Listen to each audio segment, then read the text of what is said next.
Hi, everybody. Welcome to the show. It's awesome to be with you today because I get to bring you somebody who I've only heard so many great things about from Dr. Richard Schulman.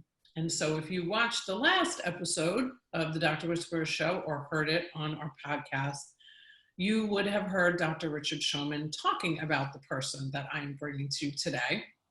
Her name is Samantha Haynes, and she is a licensed massage therapist who is based out of Sarasota.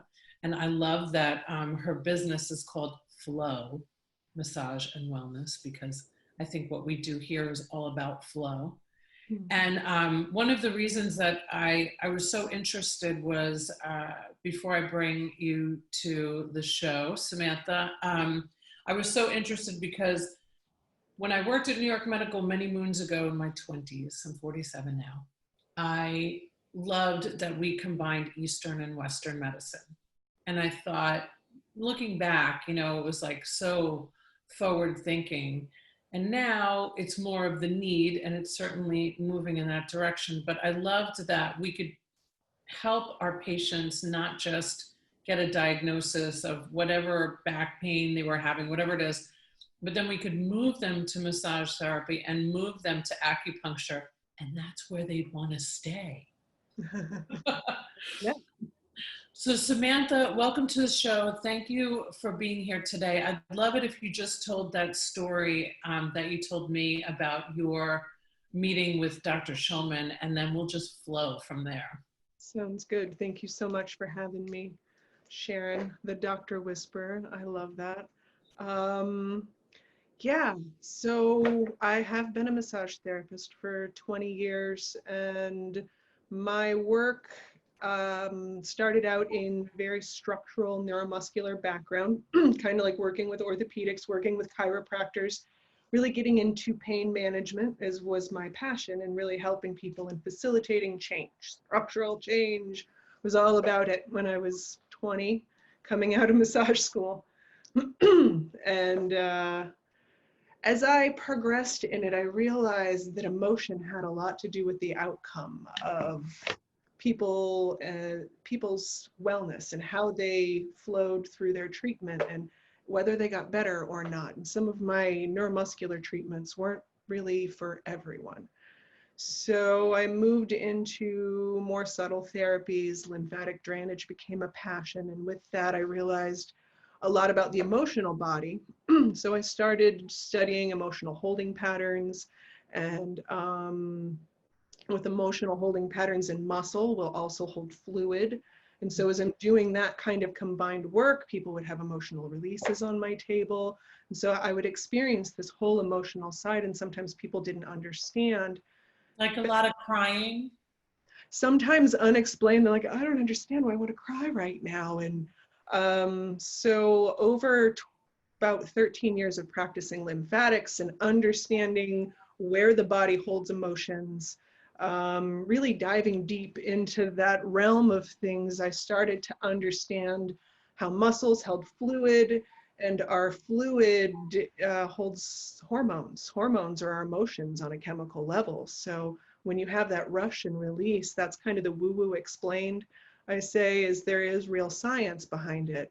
So practicing that for many years and working with people and having a psychotherapist down the hall to be able to refer to, it just began to flow into my business.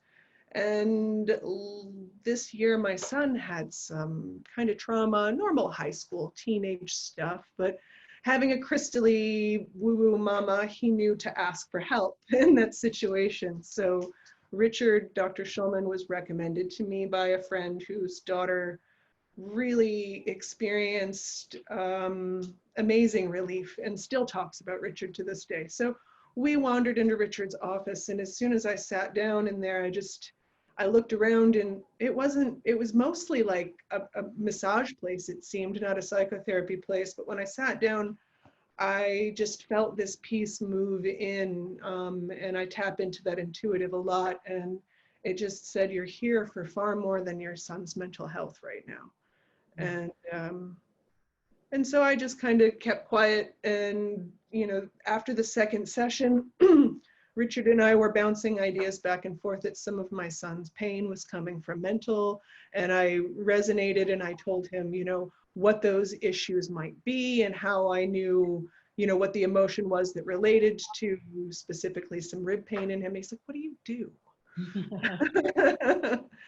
And his body therapist had just walked out of his life and he thought he wasn't going to be doing this anymore. And, from what he says, I picked up his model within 30 seconds of us working together. It's because I'd already been doing this, but I was searching for that partner to be able to go in with me and really truly know how to hold space here. I know how to hold space here and for the body, and I know what to listen for with my hands. And when someone has an emotional release on the table, or when Richard gets right to that heart of the matter, I feel their lymphatic system open. So interesting. Yeah. I love that. Our diaphragm is where we hold our emotional center. And like I talked about emotional holding patterns, when we hold our muscles tight in that area, that's when you hold your breath. And that area gets very tight. We do a lot of breath work with our patients. I even get in there, get my hands in there sometimes to release that because they're so used to holding that. You have a little bundle of vessels in there that connects your lower body to the upper body. And if it can't make it through that tube, it gets bound up in our digestive system. And that's why a lot of people don't feel well when they're upset. Their digestive system also gets upset. So when we get that open and they have like a muscular contraction in that area, you feel the fluid move. Again, that's the science and the emotion kind of coming together. And so I can feel it on an emotional level, but I can also feel it on a physical level when he hits the nail on the head. And then we're able to be, okay, stay on that for a minute because that triggered something. So let's talk about that because it's an involuntary reaction. They can't help it. I'm getting lost in this because I'm so interested. I'm forgetting I'm doing a show. It's hard not to squirrel on this. It really is. So I was thinking as you were talking about, I learned a long time ago that, it has always taken a lot for me to cry. Not as much anymore. I wrote this book about mental health, and as my husband says, like you cry at everything because I released a lot of trauma, right? I feel like I released a lot of the things I didn't realize that I was holding on to, and it's not fully released yet by any means. So I'm thinking some massage might be helpful. But I learned a long time ago from Cynthia, I had her on the show just last week. She's been a mentor of mine from New York for over 20 years now. And she would say, I remember one time I was in this group and I started to cry. And of course, the natural reaction when somebody is crying is to, make them feel better, give them a box of tissues, put your hand on them. And she was very like, don't touch her. Yeah. And let her feel those feelings and let them come out. That never left me. So now when I see somebody cry, instead of even saying anything or touching them, that release is so powerful because we do stifle it, right? Am I on to something here with what you do? Because I know that I don't know what this healing is yet of what you do through massage. I know what the healing is for massage. Trust me, I have been such an advocate for so many years, and I think there's so many misnomers out there in the world about what massage can really do for healing, body, mind, spirit. But I do feel like there is that flow of emotion, and there has to be a place for it to release.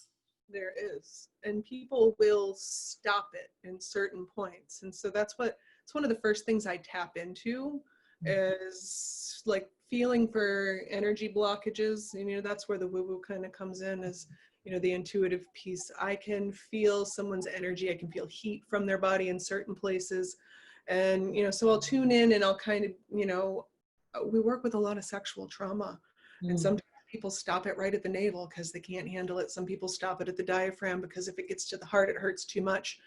sometimes people are angry about it and it gets all the way here. And this is where TMJ starts to, this is what am I not saying, is when you start to clench. And so when we start to see it move, when we release, let's say we are talking about sexual trauma. If I touch the hip bones on either side and I let them know, and we do a gentle rocking in there and try and release some of the fluid, some of the hormone releases, it moves up through. Sometimes you see where they want to push it back down, and we encourage it to come out, make a noise. If they can make a noise, if they can actually make a noise, I'll say, give me a word. Sometimes the word's not so nice, but that's but that's what we want. Then we want them to be able to express what they felt in that moment, and being able to, I hate to say relive it, but it's almost like reliving that moment on a chemical level, but you're able to express what you felt in that moment instead of pushing it down. I've actually seen someone who has split a piece of themselves off, and the inner critic will come in in that moment when we work with her. And I watched a piece of that reintegrate with her when she was able to express. And we are still continuing to work. There's layers of the onion to peel, but she had a week where she didn't want to jump off a bridge for the first time, when she was able to sit with those emotions, like you were saying, be able to experience it bubbling and know what to do with it, or at least know what not to do with it, would be the most important step first. Yeah, and I think that there's so much to be said about talk therapy in conjunction with other forms of release. So I talk about this all the time. It takes a lot for me to have a mentally well day. Yeah. Like, I don't just wake up and go, yeah, good morning. It's like, wake up, exercise, meditate, make sure I'm eating right. I have crystals around me. I'm sniffing up all of my Pitta balance from one of my doctors, drinking my Ayurvedic tea. This is a lot of work, Samantha. Okay? Your sister. Yeah. Oh, right. This is not come easy. So when I hear about, like my girlfriend and I, she's an attorney, and she's got so much stress in her life. She's a mother, and her husband kidney transplant. And so before COVID, we were doing a spa day once a month, because I knew she needed at least that, right? Because there are so many people that don't take care of themselves physically, mentally, spiritually on the regular, that if you could just kind of sneak it in every once in a while, it's great. But your work is really so vastly different from just getting this day of reprieve from the stresses of the world. This is the real work of moving what it sounds like to me, pain and trauma throughout and out of the body. Am I right? Yeah. Most definitely. We certainly do offer that relaxation. Yes. And I have a really great team of people that can, just cocoon you or fix your structural issue, and I'm fortunate to have very talented people where I'm leading a team now. And if somebody really wants to dive deep into what's causing, that trauma or that continued pain, then that's where Richard and I come in. And that's really the work. I've moved out of massage and just really fully into this mind, body, and lymphatic, because I think that there's such a need for that. There's a lot of stagnancy in our world, and the lymphatic usually leads to, we're going to need to pull Richard usually, because when people are shut down in their digestive system, there's usually some trauma. It's usually coupled with diet, but there's usually some trauma in there as well. I mean, life creates trauma. There's no one on the planet who doesn't have some level of trauma. Right. So I've been learning, I don't know if you've heard of the physician, Dr. Gabor Mate. He is a trauma specialist, and he was the one who educated me, listening to him first, that it's a Greek word that means wound, right? That's what trauma is. And we have a wound, whether it be small or large, there's a wound that needs to be fixed. And so much of it, of course, comes through talk therapy, like what you would get with Dr. Schulman. But then I do believe that there's so much more to that. So how does it work with you and Dr. Schulman now? Does it go back and forth? Like you might identify a client on the table that could utilize his service and vice versa? That's how we're working now. It actually started with me referring one of my clients' daughter to him, that I'd been working with her more on a friend level, but I saw things going in a direction that she needed more help than that. So I referred them over to Richard, and he was seeing my son at the same time. And he said, hey, you know, this is a really complicated case. Do you think you'd want to start up the body therapy? And so it was my referral to him first. And then once we started doing it, he started bringing his patients in, and it's just like exploded from there. So I'm now working on some of my massage, people that have been listening to me talk about this kind of stuff, and I've got some interest on that. So we're fully booked on the days that we have open, and we're looking at opening another day, and maybe me satelliting out towards his office as well. So looking at opening up not just towards downtown Sarasota, but out into Lakewood Ranch as well. That's wonderful. Yeah. So, I mean, I love that this is happening. I feel so good. Who knew, right? I mean, but I think that we're all supposed to evolve into whatever we're meant to be doing at some point anyway, right? I mean, I certainly did not think I would be doing a show on bringing healers, while I was busy with these two other companies. But, when you're listening, which is what it sounds like you were doing, and the whispers push you into a certain flow of life, that's what you're ultimately going to do, because it's going to help so many people.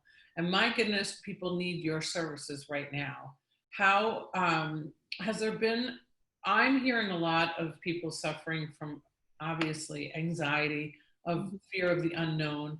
What has it been like in your practice? What have you been seeing as of late? Just balancing fear. Everybody's got fear around something right now. It's almost like the COVID, it's almost like a religious or political debate. The people who are wearing masks are afraid of the people who aren't wearing masks. The people who aren't wearing masks are afraid of the people who are wearing masks, because they're saying they're touching their masks. And, so it's just, it's a whole lot of just trying to balance people, and it heightens these already, it heightens the mental conditions that are already there. I mean, Richard, obviously he runs a psychotherapy practice and a clinical one. So we're not just dealing with my massage therapy clients who, have some body issues and might have some problems. We're dealing with people who have serious trauma, and then COVID is triggering sexual abuse or isolation that they already have issues with. Or so when you have a country that already is rampant with mental health, then moving into a situation where the media is pumping fear, no matter which direction you're watching it, it's turning people against each other. It's isolating us from connection that we're supposed to have. And so I'm seeing anything from anxiety to some people are having mental breaks right now. I had to talk, one of the people that we worked with was Baker acted twice for not wanting to be on this planet anymore. So we're going to have a lot of anxiety around moving in the world again. And that's really what I'm preparing for. Thank God you're preparing for it, sister. Because we need it.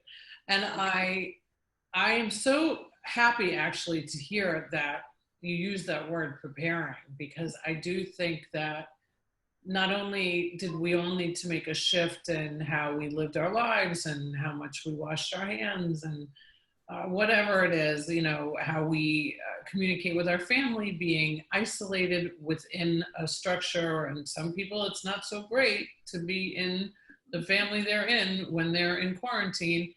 Yes. So there's lots of domestic violence.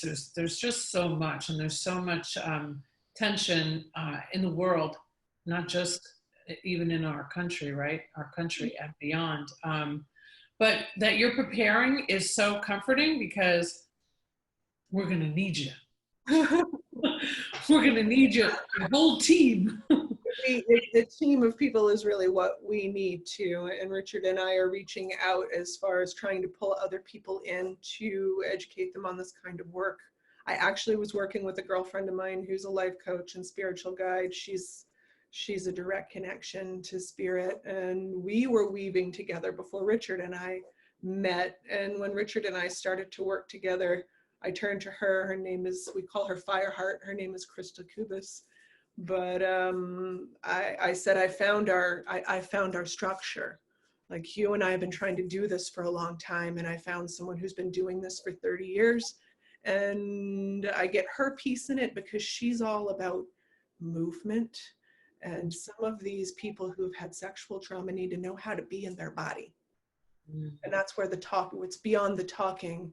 And so that's where it becomes more than passive therapy on the table. That's where I'm trying to bring it into more of an active type, where her and I start to weave with people who may be uncomfortable with a man, who need women, and also women who have sexual trauma who don't know how to be in their body.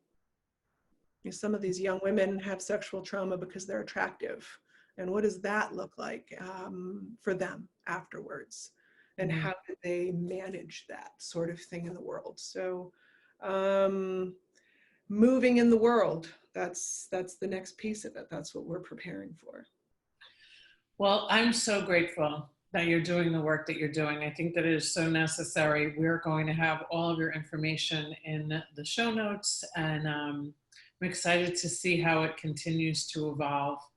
I have definitely been impressed by all of the healers really just stepping up to their calling. Not even just, it's just their calling. This is what needs to happen. So if you want to go back and yourself check out some of the people I've had on, your connections will grow even more, because most of them are here in Tampa Bay, some are in New York, but it's really wonderful to see that we need all of these resources. The whole point of the show is, how can I be of service, and how can we bring this education to the masses? And I'm so grateful that you were a part of that today, Samantha. So thank you for being with us. Thank you so much for having me. I'm grateful to be here. Thank you. So don't forget, if you mention that you have seen the show or listened to the podcast, Thai Technology, 3 months for free.